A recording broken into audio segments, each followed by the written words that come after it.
Hi guys, good morning. Hello mga kalapatids, welcome back sa aking YouTube channel. So ngayon guys, araw na to, pag-usapan lang natin yung motivation. Oh my God! Sa ating mga alagang kalapate during derby race. Kasi ako, first lap pa lang, pinag-isipan ko na kung okay ba ang may itlog o wala. Kasi hindi maiwasan kasi nga iisa yung flyer slope ko. Kaya sama-sama yung pang summer ko, then yung pang south. So sama-sama sila, lalaki at babae. Kasi isa nga yung flyer slope ko. Then hindi maiwasan na magkapares-pares sila. Kaya may tendency na magkaitlog sila sa training, hindi makauwi, mga ganun ang mga posibilidad na mangyari. Umitlog sila sa track or sa daan. Karamihan hindi nakakauwi. So, yung sa akin naman, anong nangyari, yung isa nating warriors, yung nakikita nyo sa video, yung blue bar ko. So, first lap pa lang, so nag-clock naman siya. Then,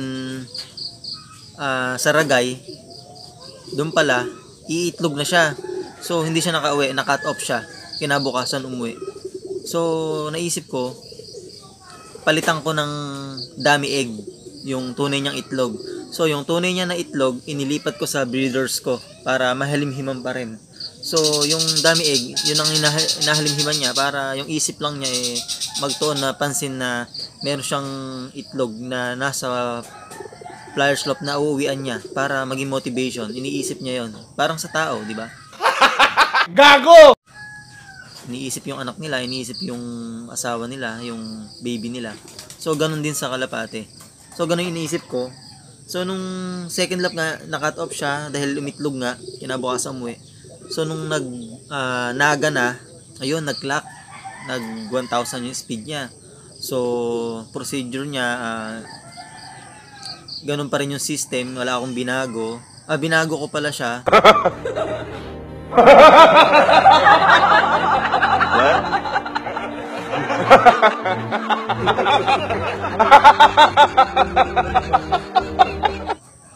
So, tumugma naman yung binigay nating gamot. Then, nung nagligaspi, so okay, nag-clock na naman siya. Good yung ginawa natin na motivation yung dummy egg.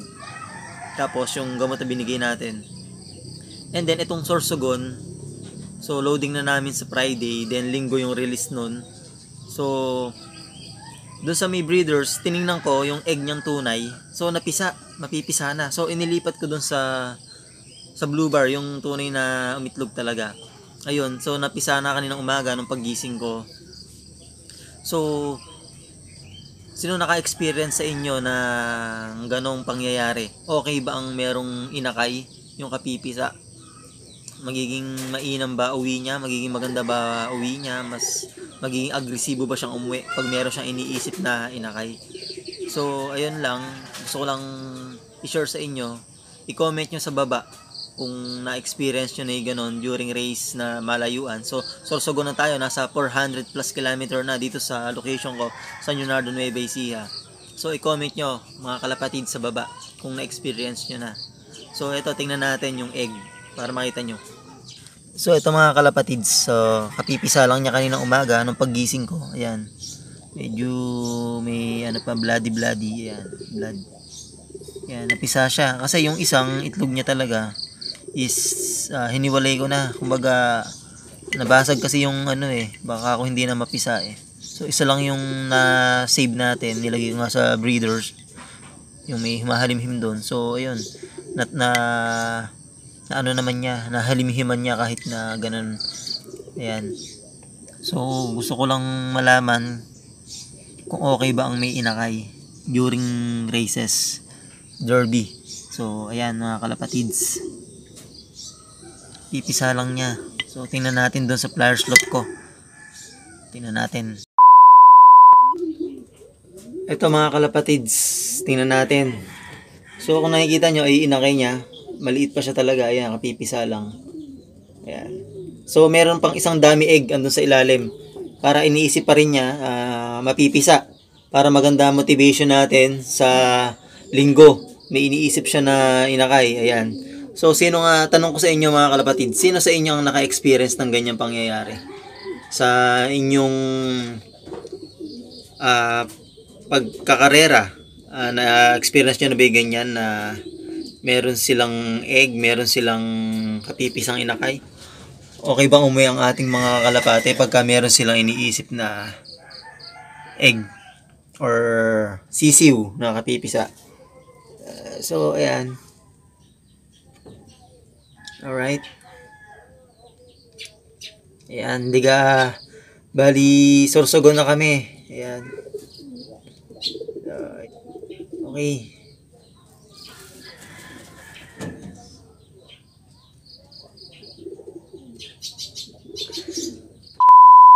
So, ayun na nga mga kalapatids, ano?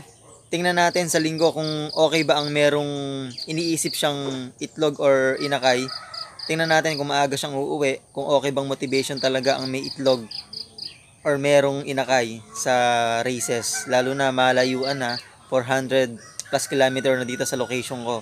So, sorsogon na sa linggo. Kaya abangan nyo yan mga kalapatids sa susunod ko na video.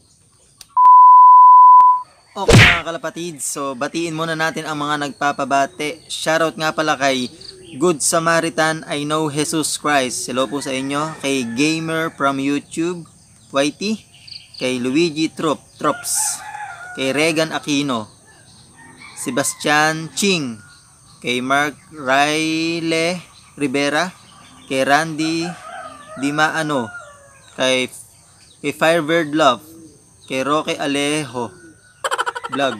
Kay Sir Uchiha Madara at sa mga anak niya na dalawa na sina Arken Wade at Ramses Kyrie, tama ba?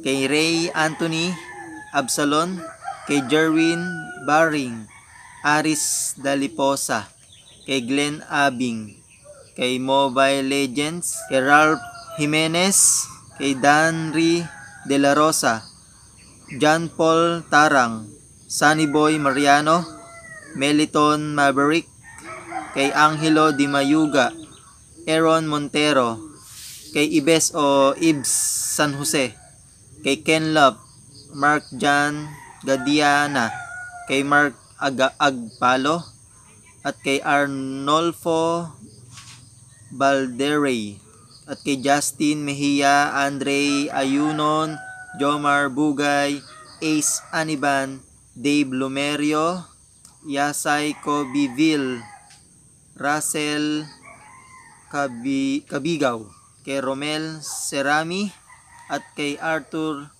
Balaong. So, ayun na mga kalapatids. So, kung bago ka pa lang sa aking YouTube channel, i-click mo na sa baba. Ito ito. I-click mo na itong subscribes na to. At tabi nito yung notification. Pag kinlik mo yan, so lalabas yung bell. I-click mo na rin yon para update ka sa mga susunod ko pang mga videos.